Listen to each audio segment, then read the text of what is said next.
Illinois students don't have to worry about a statewide school cell phone ban for the time being. State lawmakers failed to pass a proposal that would have restricted the use of cell phones in classrooms by 2026 to 2027. But they could revisit the bill again in the fall veto session. So joining me now to talk more about the process is Chalkbeat Chicago Bureau Chief Becky Vevea. Good morning.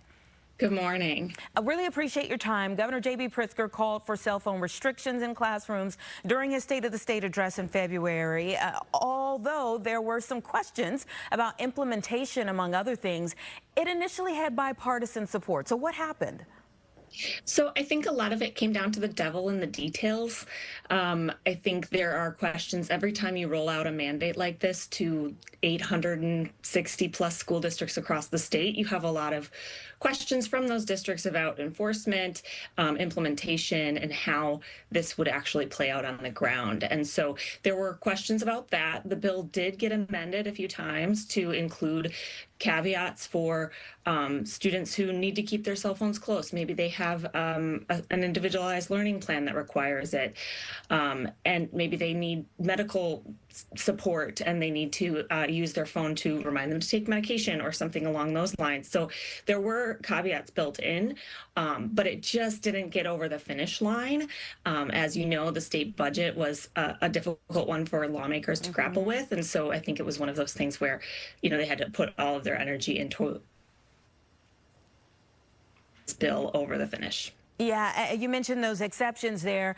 Overall, it was requiring school districts to create a policy with input from the school's community that limits the use of cell phones during instructional time, incorporates some guidance for safe and secure storage during the school day. Let's talk about the praise versus the objections for this. So there's a lot of emerging research and strong research that shows that cell phones do have a negative impact on especially teen mental health, but youth mental health.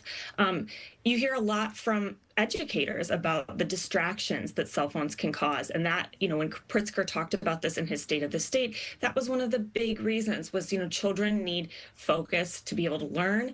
They can't be distracted by their phones. And it's hard for educators to police every child and their phone in the classroom. And so really using the language that was to ban it during instructional time was to be targeted so that students would not be distracted and could focus on learning.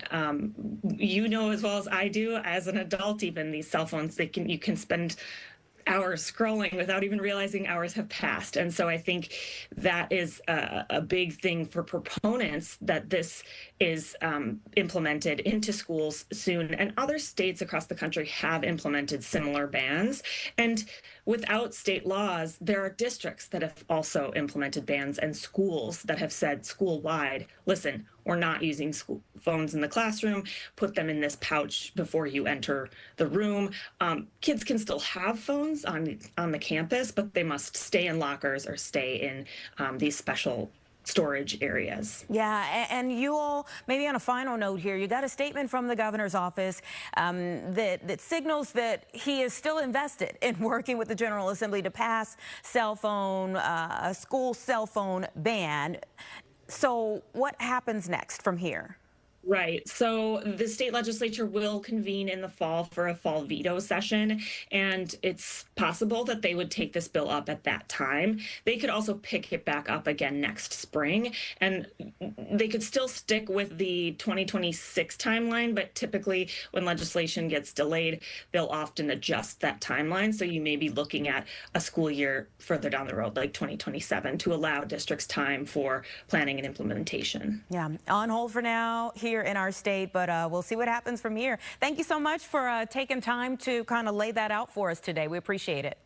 Thank you so much for having me. Great reporting, Becky. Thank you.